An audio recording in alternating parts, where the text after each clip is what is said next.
अगर आप उत्तर प्रदेश की राजनीति को समझना चाहते हैं, अगर आप जानना चाहते हैं कि सत्ता की बिसात पर अभी कौन सी चाल चल दी गई है, और अगर आप चाहते हैं कि आने वाले समय में कोई भी बड़ा राजनीतिक अपडेट आपसे छूटे नहीं, तो अभी इसी वक्त चैनल को सब्सक्राइब कर लीजिए, वीडियो को लाइक कर दीजिए और बेल आइकन जरूर दबाइए, क्योंकि जो कुछ अभी आप सुनने वाले हैं वो सिर्फ खबर नहीं है, वो आने वाले तूफान की आहट है। एक ऐसा तूफान जिसमें धीमी चाल वाला हाथी अब रफ्तार पकड़ चुका है और सियासत के मैदान में फिर से दौड़ने को तैयार है। क्योंकि जब लोग यह मान बैठे थे कि हाथी थक गया है, जब यह कहा जाने लगा था कि मायावती अब बीते कल की कहानी है, जब राजनीतिक पंडित टीवी स्टूडियो में बैठकर यह फैसला सुना चुके थे कि बहुजन राजनीति का दौर खत्म हो चुका है, ठीक उसी वक्त बेहद खामोशी के साथ बेहद सधी हुई चाल में मायावती ने वो तैयारी शुरू कर दी थी जिसकी गूंज अब पूरे उत्तर प्रदेश में सुनाई देने लगी है। आज यूपी की राजनीति में एक सवाल फिर से हवा में तैर रहा है। क्या हाथी की चाल सच में फिर से तूफानी हो चुकी है? क्या मायावती एक बार फिर सत्ता की दौड़ में सबसे खतरनाक खिलाड़ी बन चुकी है? और सबसे बड़ा सवाल, क्या अब की बार मायावती सरकार बनने की कहानी सिर्फ नारा नहीं बल्कि सच्चाई बनने जा रही है? दरअसल मायावती की राजनीति को समझने के लिए उन्हें कभी भी जल्दबाजी में आंकना सबसे बड़ी भूल रही है। उन्होंने कभी शोर मचाकर राजनीति नहीं की, उन्होंने कभी भावनाओं के उफान में फैसले नहीं लिए, और यही वजह है कि जब बाकी नेता बयानबाजी में उलझे रहते हैं, तब मायावती जमीन पर अपनी बुनियाद मजबूत कर रही होती है। आज जो लोग उन्हें शांत देख रहे हैं, उन्हें यह समझ नहीं आ रहा कि यह शांति कमजोरी नहीं बल्कि तूफान से पहले की खामोशी है। पिछले कुछ वर्षों में यूपी की राजनीति ने कई करवटें लीं। कभी समाजवादी पार्टी का उभार, कभी बीजेपी की प्रचंड जीत, कभी नए चेहरों का शोर। इन सब के बीच मायावती को लेकर एक नैरेटिव गढ़ा गया कि उनका द्वार खत्म हो चुका है। लेकिन इतिहास गवाह है कि मायावती को जितनी बार कमजोर समझा गया, उन्होंने उतनी ही मजबूती से वापसी की। 2007 की वो जीत आज भी यूपी की राजनीति का सबसे बड़ा उदाहरण है, जब किसी को भरोसा नहीं था और हाथी ने सत्ता की रेखा पार कर ली थी। आज हालात अलग जरूर हैं, लेकिन जमीन की सच्चाई फिर से करवट ले रही है। दलित वोट बैंक, जो मायावती की सबसे बड़ी ताकत रहा है, वह एक बार फिर असमंजस से निकलकर स्थिरता चाहता है। उसे प्रयोग नहीं चाहिए, उसे भरोसा चाहिए, और यही भरोसा मायावती का सबसे बड़ा हथियार है। दूसरी ओर गैर जाटव दलितों, पिछड़ों और एक वर्ग विशेष के बीच जो चुपचाप नाराजगी पनप रही है, उस पर मायावती की नजर सबसे पहले जाती है। बीजेपी की सरकार से मोहभंग, महंगाई, बेरोजगारी और कानून व्यवस्था को लेकर उठते सवाल, ये सारे मुद्दे मायावती के लिए नए नहीं हैं। फर्क बस इतना है कि अब वो इन मुद्दों को नारे की तरह नहीं बल्कि रणनीति की तरह इस्तेमाल कर रही है। वो जानती हैं कि सीधे टकराव की राजनीति इस वक्त फायदेमंद नहीं है, इसलिए उनकी चाल में शोर नहीं है, लेकिन असर गहरा है। अखिलेश यादव की समाजवादी पार्टी अपने ही समीकरणों में उलझी हुई है। मुस्लिम यादव समीकरण अब पहले जितना ठोस नहीं रहा। नए चेहरे उभर रहे हैं, लेकिन नेतृत्व को लेकर भ्रम है। वहीं चंद्रशेखर आजाद जैसे नेता युवाओं में आवाज जरूर बना रहे हैं, लेकिन संगठन और विस्तार के मोर्चे पर अभी भी दूरी है। ऐसे में मायावती का सबसे बड़ा प्लस पॉइंट यही है कि उनके पास आज भी एक अनुशासित कैडर है, एक स्पष्ट नेतृत्व है और एक ऐसा वोट बैंक है जो सही समय पर एकजुट हो सकता है।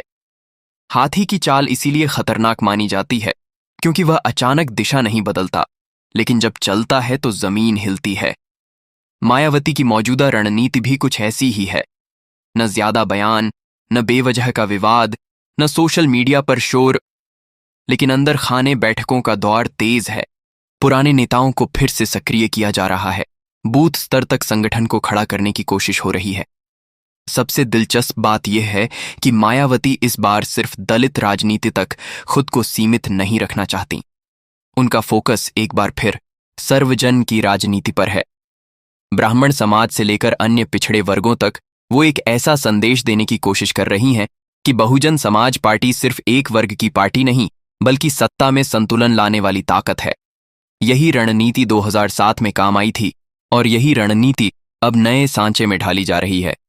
राजनीति में सबसे बड़ा हथियार समय होता है और मायावती समय की कीमत सबसे बेहतर समझने वाले नेताओं में से एक रही हैं। वो जानती हैं कि कब बोलना है और कब चुप रहना है। आज उनकी चुप्पी को कमजोरी समझने वाले शायद यह भूल रहे हैं कि यही चुप्पी कभी कभी सबसे तेज आवाज बन जाती है।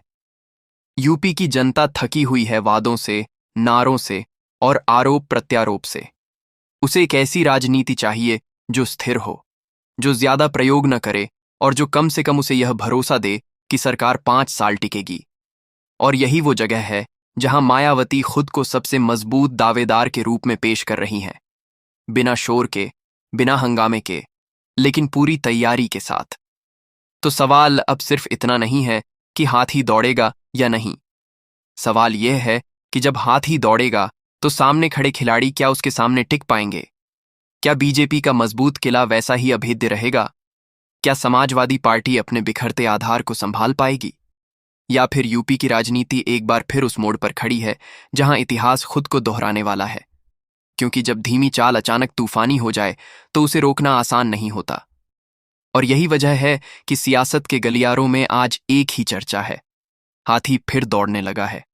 अगर भाग 1 में हमने यह समझा कि हाथी की चाल क्यों और कैसे बदल रही है, तो अब जरूरी है यह जानना कि इस चाल के पीछे असली गणित क्या है।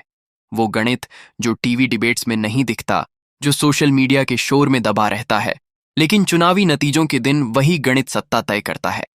क्योंकि राजनीति भावनाओं से नहीं, जमीन के आंकड़ों से जीती जाती है, और मायावती इस खेल की सबसे पुरानी और सबसे सधी हुई खिलाड़ी रही हैं।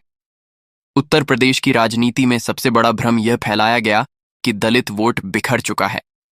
लेकिन सच्चाई यह है कि वोट बिखरा नहीं है, वोट चुप है। और जब कोई वोट चुप हो जाता है तो उसका मतलब यह नहीं कि वो खत्म हो गया, बल्कि इसका मतलब यह होता है कि वो सही वक्त का इंतजार कर रहा है। यही इंतजार मायावती की राजनीति की सबसे बड़ी पूंजी है। दलित समाज के भीतर भी एक गहरी बेचैनी है। पिछले कुछ सालों में कई वादे किए गए, कई नारों का शोर हुआ, लेकिन जमीन पर सम्मान, सुरक्षा और हिस्सेदारी को लेकर सवाल जस के तस बने रहे। मायावती इन सवालों को न तो मंच से चिल्लाकर उठाती हैं और न ही ट्वीट्स की बौछार करती हैं। वो इन्हें संगठन की बैठकों में उठाती हैं, वो इन्हें समाज के बीच बैठकर सुनती हैं और फिर इन्हीं सवालों को अपनी रणनीति का आधार बनाती हैं। यही वजह है कि बहुजन समाज पार्टी के भीतर एक बार फिर हलचल तेज है। पुराने चेहरे, जिन्हें राजनीतिक विश्लेषक रिटायर्ड मान चुके थे, अचानक फिर से सक्रिय दिखाई देने लगे हैं। जिलों में बैठकों का सिलसिला, कैडर को फिर से अनुशासन में लाने की कोशिश और सबसे अहम बूथ लेवल तक पकड़ मजबूत करने का काम। मायावती जानती हैं कि सोशल मीडिया ट्रेंड से चुनाव नहीं जीता जाता। चुनाव जीता जाता है बूथ पर बैठे उस कार्यकर्ता से जो आखिरी दिन वोटर को घर से निकालकर मतदान केंद्र तक ले जाए। बीजेपी की सबसे बड़ी ताकत रही है उसका संगठन, लेकिन यही संगठन अब सत्ता की थकान से जूझ रहा है। लंबे समय तक सरकार में रहने के बाद अंदरूनी असंतोष, टिकट बंटवारे की खींचतान और स्थानीय स्तर पर नाराजगी, ये वो दरारें हैं जिन्हें दूर से देखने वाला नहीं देख पाता, लेकिन मायावती की राजनीति इन्हीं दरारों में अपनी जगह बनाती है। समाजवादी पार्टी की हालत भी कुछ अलग नहीं है। अखिलेश यादव का चेहरा भले ही युवा और आधुनिक दिखता हो, लेकिन पार्टी का ढांचा अभी भी पुराने समीकरणों में उलझा हुआ है। यादव मुस्लिम समीकरण अब उतना ठोस नहीं रहा और गैर यादव पिछड़े वर्गों में पार्टी की पकड़ कमजोर हुई है। ऐसे में मायावती का साइलेंट अप्रोच उन वोटर्स को आकर्षित कर रहा है जो शोर से थक चुके हैं और स्थिरता चाहते हैं। मायावती की एक खासियत हमेशा से रही है, वो किसी के सहारे सत्ता में आने की राजनीति नहीं करती। गठबंधन उनके लिए मजबूरी नहीं, विकल्प होता है, और यही वजह है कि वो आखिरी वक्त तक अपने पत्ते नहीं खोलती। जब बाकी पार्टियां गठबंधन की घोषणाएं करके अपनी सीमाएं तय कर लेती हैं, तब मायावती खुले मैदान में खड़ी रहती है, जहां हर वर्ग के वोटर के लिए जगह होती है। इस बार उनका फोकस सिर्फ चुनाव जीतना नहीं है, बल्कि सत्ता चलाने की छवि को फिर से स्थापित करना है। यूपी की जनता के मन में अब भी वो दौर ताजा है जब मायावती के शासन को लेकर यह कहा जाता था कि कानून व्यवस्था मजबूत थी, अफसरशाही बेलगाम नहीं थी और सत्ता का केंद्र एक जगह था। भले ही उस दौर की आलोचना भी हुई हो, लेकिन आज की अस्थिर राजनीति के मुकाबले वो दौर कई लोगों को ज्यादा स्थिर लगता है।